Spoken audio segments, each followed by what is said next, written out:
ఊడవండి శుభ్రంగా. అయ్యో, ఇలా కుంటున్నారేంటండి? ఏమైంది?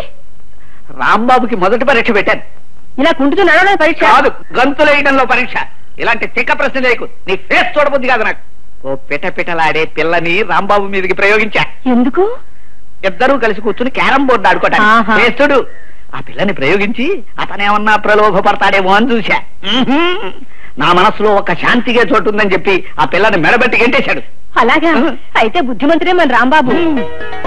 అంత మంచి మనిషిని నేనెందుకు సరిగ్గా అర్థం చేసుకోలేకపోతున్నాను. ఎక్స్క్యూజ్ మీ, ఏమండో మిమ్మల్ని, మీతో కాస్త పనుంది, అలా టౌన్కి వెళ్దాం, వస్తారా? ఓకే పదండి. థ్యాంక్స్, రండి. ఏమిటండి నన్ను ఇంత దూరం టౌన్ కు తీసుకొచ్చి ఈ బార్కు తీసుకొచ్చారేమిటి? అలా 4 గుండాలు వేసుకుని కాస్త కబుర్లు చెప్పుకుందామని. Waiter, 2 scotch. నేను తాగనండి. పర్లేదు బ్రదర్, నీ తాగుతాను. నాకు జస్ట్ కంపెనీ ఇవ్వండి అంతే.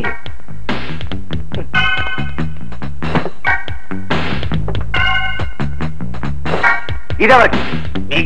నాకా?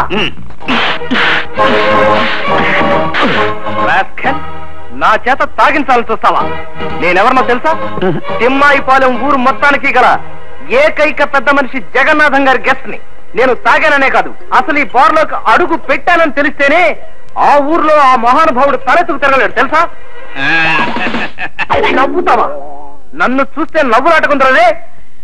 నా చేత తాగించాలని చూస్తావు కదూ? సార్, మీరు కూడా వీడు గోప గుయ్యమనేలాగా 4 పేకండి. నేనా? వద్దులండి, ఆయన డబ్బులు ఇవ్వరు. డబ్బులు ఇవ్వడం అదే, బేరల్ని కొడితే భార్యకి డబ్బులు కట్టాల్సి వస్తుందని. జాగ్రత్త, టేక్ కేర్. ఆ మహనీయుడు జగన్నాథం గారికి చెడ్డ పేరు తెచ్చే ఏ పని నేను చెయ్యనన్న విషయం తెలుసుకుని మసలుకో. అసలు నీ ఫేసే నచ్చడం లేదు నాకు.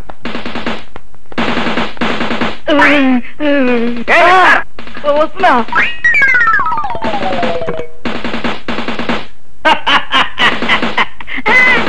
అయితే మన రాంబాబు మీ 2వ పరీక్షలో కూడా నెగ్గినట్టేనన్నమాట.